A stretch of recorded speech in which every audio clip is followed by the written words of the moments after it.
Bonjour, bonjour à tous. J'espère que vous vous portez bien dans vos maisons. Moi, je me porte très très bien par la grâce de Dieu.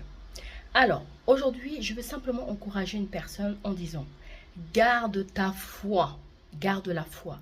Peu importe ce qui se passe autour de toi dans ta vie actuellement, peu importe les circonstances, peu importe les situations par lesquelles tu traverses, garde ta foi. Alléluia. Parce que c'est la foi qui va te permettre de rester debout. C'est la foi qui va te permettre de continuer à marcher. C'est la foi qui va te permettre d'affronter les situations dans la prière. D'accord? Garde ta foi.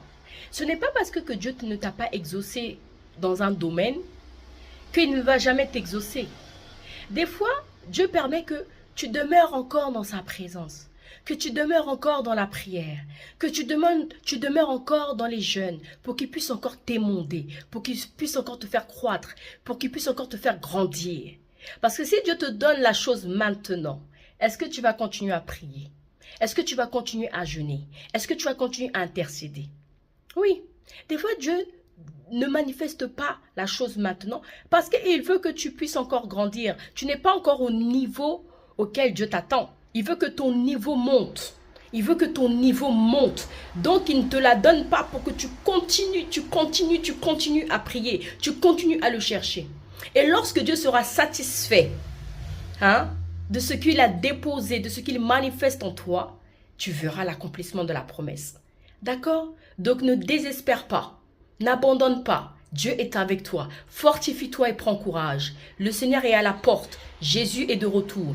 Si tu n'as pas encore accepté Jésus en tant que Seigneur et Sauveur, c'est le moment. Dis simplement dans ton cœur, Seigneur, je viens devant toi. Je te demande pardon encore pour mes péchés. J'entends ta parole et la Bible me dit que c'est en croyant du cœur qu'on parvient à la justice. C'est en confessant de la bouche qu'on parvient au salut. D'accord? Donc, crois simplement en Jésus-Christ, accepte-le en tant que Seigneur et Sauveur. Dis, je te demande pardon pour mes péchés et je t'accepte en tant que Seigneur Sauveur. Seigneur Jésus, viens t'installer dans mon cœur, viens t'installer dans mon esprit, change ma vie, guide ma vie, que je puisse marcher en nouveauté de vie, que je mène une vie de sainteté, que j'abandonne le péché qui est en train de te déranger, le péché qui est en train de déranger le Seigneur dans ta vie. Le Seigneur n'aime pas le péché, il aime le pécheur, mais il n'aime pas le péché. Donc tout ce qui concerne le péché, tout ce que tu sais qui ne plaît pas à Dieu, demande au Seigneur de t'aider à l'abandonner. Parce que ce n'est pas par ta force, ce n'est pas par ta puissance, mais c'est par mon esprit, dit l'Éternel. C'est par l'Esprit de Dieu que tu vas y arriver, ce n'est pas par tes propres moyens. D'accord? Donc, si tu acceptes le Seigneur Jésus-Christ, le Seigneur, il va t'aider. Et ensuite, en plus, tu as le salut. Tu es sauvé. Mais accepte-le dans ton cœur d'une manière sincère. D'une manière sincère, d'une manière sincère, d'une manière sincère. Beaucoup de personnes disent que j'ai accepté Jésus, mais dans leur cœur, ils ne l'ont pas accepté. Dans leur cœur, ils ne l'ont pas accepté. Dans leur cœur, ils ne l'ont pas accepté. Jésus aime les cœurs sincères. Jésus aime les cœurs vrais. Jésus aime les cœurs remplis d'humilité. Jésus aime les cœurs qui se donnent à lui d'une manière sincère. La sincérité, c'est la clé. La pureté du cœur, c'est la clé. Quand ton cœur est sincère, le Seigneur approuve.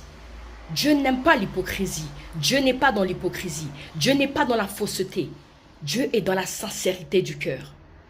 Donc si tu l'acceptes sincèrement, tu verras des changements dans ta vie. Des fois, ça peut être un processus. Oui, c'est un processus. Mais on ne vient pas à Dieu par intérêt. On vient à Dieu parce qu'on l'aime. On ne vient pas à Dieu parce qu'on veut des voitures.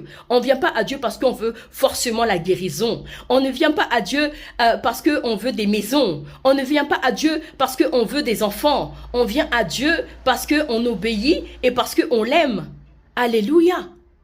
Laisse-moi te dire que même dans ta situation, tu dois servir le Seigneur. Oui, tu dois servir le Seigneur. Même si tu es malade, ça ne t'empêche pas de servir le Seigneur, à moins que tu sois cloutré dans un lit. À moins que tu ne puisses plus bouger, cloutré dans un lit. Mais tant que tu es debout, tu dois servir le Seigneur. Même lorsque tu es malade, tu dois servir le Seigneur. Même lorsqu'il te manque des choses, tu dois servir le Seigneur. Même lorsque tu n'as pas encore obtenu la chose, tu dois servir le Seigneur. Est-ce que je parle à une personne? La soupra de calavas, les soupra de la valevande. Je prie pour vous encore que vous acceptez Jésus en tant que Seigneur et Sauveur et que vous commencez à le servir au nom de Jésus. Je vous dis à très bientôt, que Dieu vous bénisse.